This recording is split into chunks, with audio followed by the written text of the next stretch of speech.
Ops, konting interview. Ayan ang chewing ko. Parang basa ang cellphone ko. Basa nga ang harapan. Teka lang. Ops, chewing ko. Ayan. Nasa baha kami. Ayan.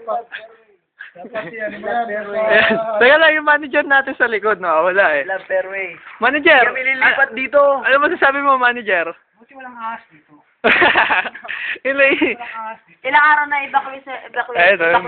Ilang araw na ito, pang 4 na araw. Bata yan, bata. Hindi kami alis ng fairway. Yan ang gamit namin. Sa Rizal, bukod sa beda, may ahas eh. Oy, tamo dito sa likod. Ay, tanga, hindi. Ay, okay na pala. Kala ko, nakapost. Basta yung cellphone ko. Tay. Ayan, oh. Tito Jimmy, ano masasabi mo? Babalik pa ako rito. Babalik ka pa dito? Magbabalik pa tayo ng gamit eh. Babalik ka gamit. Malupit ang aming balsa. Lahat ka nga, naghahapos na eh.